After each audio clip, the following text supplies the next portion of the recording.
Hey everyone, welcome back to Season 3 of Big Brain Time. Every once in a while we hear these research stories that completely change how everyday life operates. And these stories come from the most unnatural of places and are about the craziest of things. Herpes in herpes in space. How am I not supposed to laugh when saying herpes in space? You saw the title of the video, let's get started.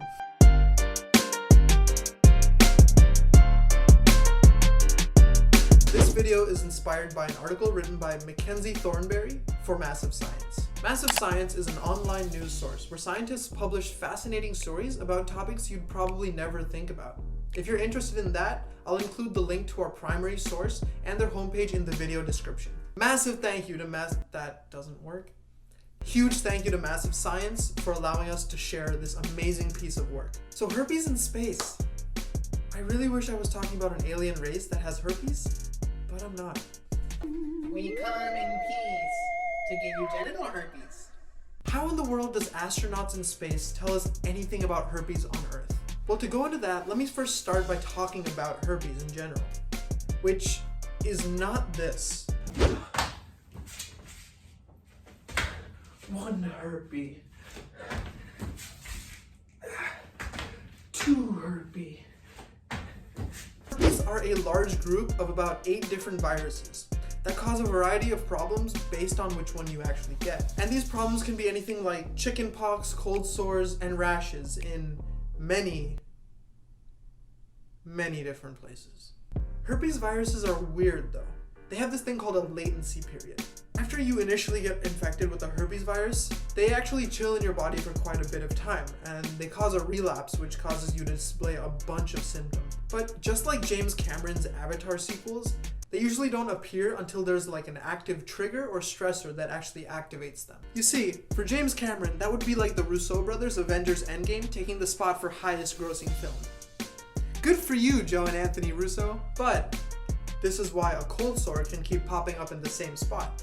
Or if you've had chickenpox before, you could be at risk of getting shingles decades down the road. In the broad family of viruses, you can think of them as Jordan Peele. He laid super low in the film industry and then BAM! Get Out got an Oscar. Boom! Us sent chills through our spines. And then Keanu kind of just existed. Think of Keanu like a milder symptom. You don't pay attention to it, others probably won't either. Just ignore it. But now the question is, sure, these viruses go into cells and wait until a trigger or a stressor comes along. But what exactly is that trigger/stressor? And how severe exactly does it have to be? Well, the crazy part is, much like the method to disprove and dispose of flat earthers, the answer lies in outer space. Huh? Who said that? Not me. Don't look at me. Don't look at me. Research has found that around 60% of astronauts shed at least one herpes virus on their way to the International Space Station. By shed, we mean the virus is found in urine or blood samples. But that's 2 out of every 3 astronauts. That's insane. I feel so bad for the astronauts. But do you know who I feel worse for? The Mandalorian. Yeah, this guy. That guy travels through space every day. Hyperspeed this, hyperspeed that. He must be shedding herpes viruses like some hairy-ass dog. Tough life, man. Scientists think that this large number of herpes detections comes out because of the large amount of stress that going to space entails in the first place. It's a well-known fact that long-term stress can lead to future immune response issues. So basically, your white blood cells aren't as good as protecting your body as they would be if the stress wasn't there. So scientists also think that herpes viruses re-emerging in the astronauts' bodies may indicate something being wrong with their immune system. Those symptoms that the astronauts are having are pretty mild. But the kind of scary part is that herpes viruses can do a lot much worse than just a cold sore. Some viruses can cause brain damage, cancer, or even worse problems down the road.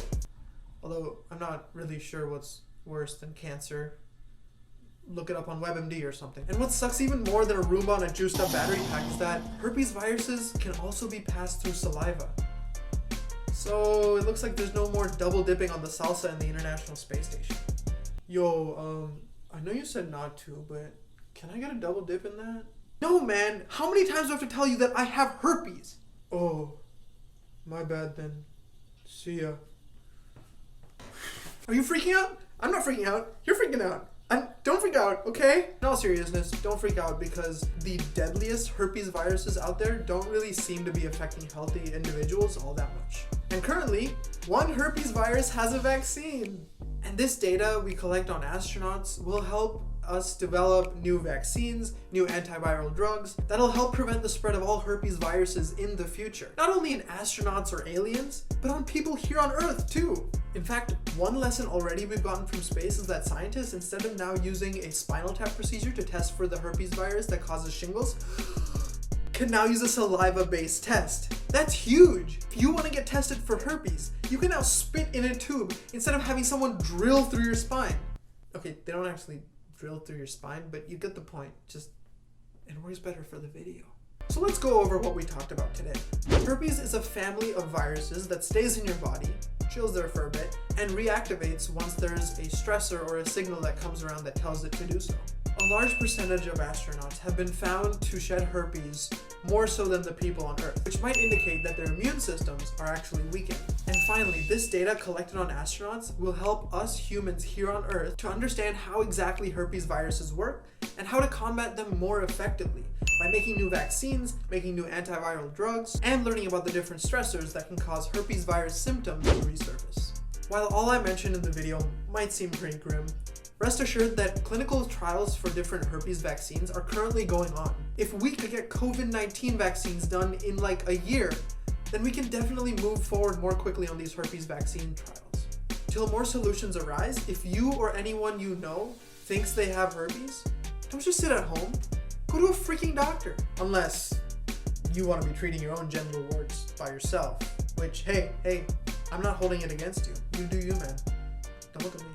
And please, if you're able to, check the link in the description for a donation link to University of Washington's Virology Research Clinic. They do a lot of vaccine and antiviral development research for herpes specifically, and they most definitely could use any funding assistance to develop a series of herpes vaccines. Once again, huge thank you to Massive Science for allowing us to use their article as our primary source.